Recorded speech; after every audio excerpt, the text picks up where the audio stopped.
শুভ Sunday বন্ধুরা। আজকে সকাল থেকে সানডেতে আমি এই দেখো রান্নায় খুব ব্যস্ত হয়ে পড়েছিলাম। আজকে আমুদি মাছ আর মাটন কষা বানিয়েছিলাম।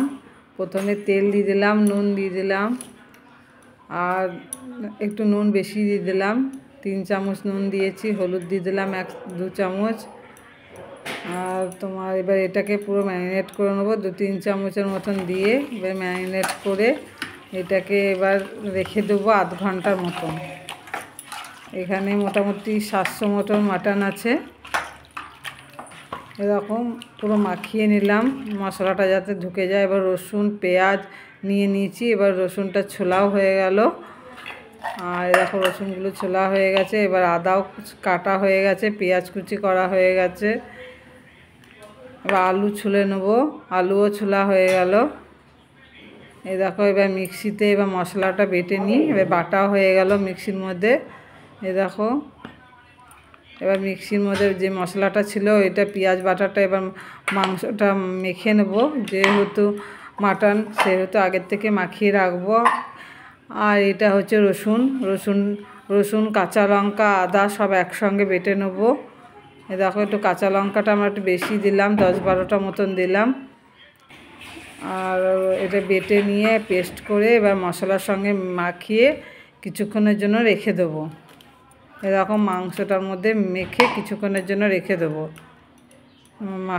মাখছি এবার ভালো করে মেখে নেবো যাতে মাংসটার ভিতরে একদম মশলাটা ভালো করে ঢুকে যায়।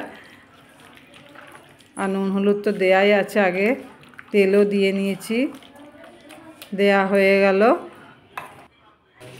এবার আমুদি মাছ ছিল, এটা আমি একটুখানি ফ্রাই করব। এই দেখো লেবু, নুন, হলুদ, একটু কাশ্মীরি লঙ্কা গুঁড়ো সব দিয়ে ভালো করে ম্যারিনেট করে কিছুক্ষণের জন্য রেখে দেবো এটা। আর একটু এই দেখো মাখা হয়ে গেল এটা। আর একটু কাশ্মীরি লঙ্কার গুঁড়োও দিয়ে দেবো। এদিকে কড়াই বসিয়ে দিয়েছি গ্যাসে। এবার তেলও দেওয়া হয়ে গেছে। এই দেখো এবার মাংসের আলুগুলো ভেজে নিচ্ছি। মাংসের আলুগুলো ভেজে নেবো লাল লাল করে। তারপরে মাংসের আলুগুলো ভালো করে ভেজে নেবো, লাল লাল করে ভাজা হয়ে গেল। এবার কড়াইয়ের মধ্যে তেল দিয়ে একটু তেল ছিল আর একটু তেল দিয়ে দিলাম। এবার আমুদি মাছগুলো সব ভেজে নেবো কড়া করে। এবার পেঁয়াজ, রসুন, লেবু আর কাঁচা লঙ্কা সব কেটে নিয়েছি। এবার রসুনগুলোকে একটু সারাতে দিয়ে থেতো করে নিচ্ছি। মাছগুলো ভাজা হয়ে গেল মোটামুটি। এবার মাছগুলো উঠিয়ে নেবো। এই দেখো সব মাছগুলো আরেকবার দিলাম, ভাজি মোটামুটি ভাজা হয়েও গেল। হাই বন্ধুরা, শুভ সানডে। আমি চলে এসেছি রান্নাঘরে। এখন এই রান্না করছি, তোমাদের কিছু শেয়ার করছি। দেখো আমাদের মাছ ভালো হচ্ছে। কী কী রান্না করছি আজকে তোমার সঙ্গে নিশ্চয়ই শেয়ার করবো। তোমরা ঠান্ডায় সবাই কেমন আছো নিশ্চয়ই জানাবে। এই দেখো কড়াইয়ের মধ্যে এখন কুকার বসিয়ে দিচ্ছি। কুকারে ভাবছি মাংসটা একবারে কষিয়ে করব। এই দেখো কড়াই সরষের তেল দিয়ে দিয়েছি। আর এদিকে হচ্ছে মাছ ভাজা হচ্ছে আমার। মাছ ভাজা হচ্ছে, আমুদি মাছ ভাজা। এদিকে কড়াইয়ের মধ্যে কুকারের মধ্যে একটুখানি পেঁয়াজ কুচি দিয়ে দিলাম। আর এদিকে কালো জিরা আর গোটা জিরা দুটো একসঙ্গে মিশিয়ে ভাজছি। বেশ গন্ধটা খুব ভাল লাগে। সাদা জিরারও গন্ধটা উঠে আর কালো জিরারও একটা গন্ধ উঠে। দুটো জিরা একসঙ্গে দিয়ে যেগুলো কেটে রেখেছিলাম রসুন, পেঁয়াজ, কাঁচা লঙ্কা সব দিয়ে দিলাম। দিয়ে এবার লাল লাল করে ভেজে নেব। দেখো ভাজছি ভালো করে। এটা হচ্ছে আমার মায়ের রেসিপি। আমার মা এমনি করে মোরলা মাছও বানায়। এদিকে তেজপাতা দিয়ে দিলাম তেলের মধ্যে। এদিকে মাংস বসিয়ে দিয়েছি একদিকে।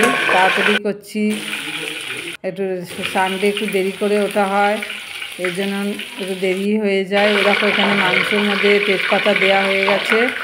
নুন হলুদ মাখিয়ে রেখেছিলাম লেবু দিয়ে। এরকম এখন মাংসটা দিয়ে দিচ্ছি কুকারের মধ্যে। এখানে কষিয়ে নেবো, তাড়াতাড়ি হয়েও যায়, তাহলে এখানে সিটিও দিয়ে দেবো একবারে। দেখো দিয়ে দিলাম, ভালো করে এবার ভেজে নেবো। আর এদিকে আমুদি মাছটাও দিয়ে দিয়েছি।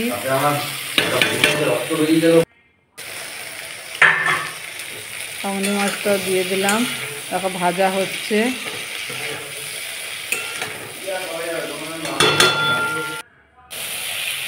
ভালো করে ভাজা হচ্ছে, দেখো আমুদি মাছটাও।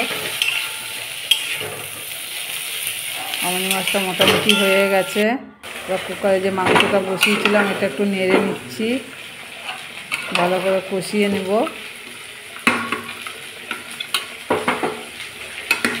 যাতে রসুন পেঁয়াজের গন্ধটা না ছাড়ে। আর এদিকে মাছটা মোটামুটি হয়েও গেল। জিরে গুঁড়োটা দেওয়া হয়নি, বা জিরে গুঁড়োটা দেবো। একটু কাশ্মীরি লঙ্কার গুঁড়োও দেবো। তারপর দেওয়া হয়ে গেল। এবার একটু ভালো করে কষিয়ে নিচ্ছি। দেখো ভালো করে কষিয়ে নিচ্ছি, কষানো হয়ে গেল। এবার এই মাছটা হয়ে গেছে, এটা নামিয়ে নিচ্ছি।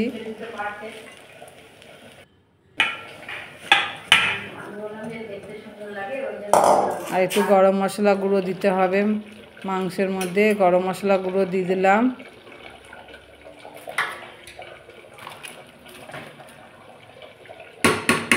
দিয়ে ভালো করে একটু করে নাড়িয়ে নেবো। এবার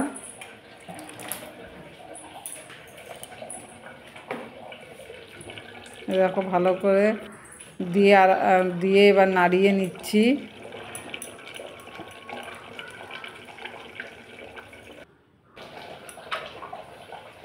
এবার গরম জলও বসিয়ে দিয়েছি একদিকে। একটু মাংসটা কষানো হয়ে গেলে, এবার এরকম মাছটাও হয়ে গেছে মোটামুটি। মাছ হয়ে গেছে, নামিয়ে দিয়েছি। এবার মাংসটাও কষানো হয়ে গেছে, গরম জলও বসিয়ে দিয়েছি। এবার গরম জলটা দিয়ে দেবো। এরকম মাংসটাও কষানো হয়ে গেছে, তেল অনেকটাই ছেড়ে গেছে। একটু ঝালটা মনে হচ্ছে কম হয়েছে, আমি একটু গোলমরিচ গুঁড়ো দেবো। দেখো তেল পুরো তেল ছেড়ে দিয়েছে। পেঁয়াজ রসুন, যেটা পেঁয়াজ রসুন তেল মাখিয়েছিলাম, সব তেল দেখো বেরিয়ে গেছে ভালোভাবে। এবার জলটা ঢেলে দেবো মাংসের মধ্যে। আলুটা দিয়ে দিচ্ছি। আলুটা ভেজে রাখা হয়েছিল, দেখো ভাজা আলু দিয়ে দিলাম। এবার একটু গরম জল দিয়ে দিচ্ছি এটার মধ্যে। দেখো গরম জল কড়াই আছে, গরম জলটা দিয়ে দিলাম।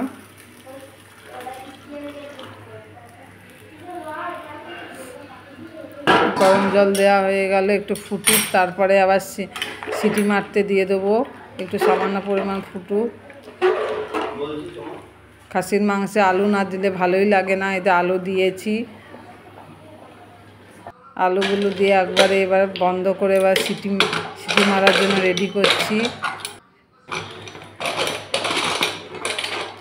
এবার 3-4টে সিটি মেরে দেবো, যাতে মাংসটা ভালোভাবে নরমভাবে সিদ্ধ হয়ে যায়। দেখো 3টে সিটি মেরে নিয়েছি। একটু রাইস বসিয়ে নিচ্ছি। ইন্ডিয়া গেট আমরা ব্যবহার করি সাধারণত। এই চালটাই আমরা রাইস বানালে এই চালটাই বানাই।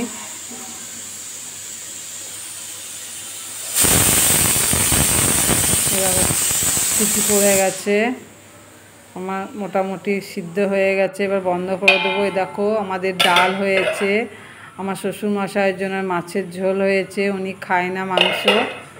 আর এই দেখো মাছ ভাজা হয়েছে। আর এই যে পাঁচ তরকারি হয়েছে নানা রকমের ভেজিটেবলস দিয়ে। এগুলো হচ্ছে আজকে আমাদের মেনু। এই যে মাংস রেডি হয়ে গেছে। চলো এবারে খাবার বাড়ার পালা। চলো বন্ধুরা, সবাই কেমন হয়েছে আমার রান্না তোমরা নিশ্চয়ই জানাবে।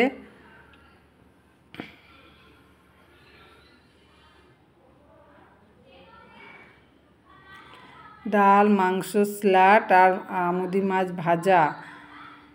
এটা হচ্ছে আজকে আমাদের লাঞ্চ।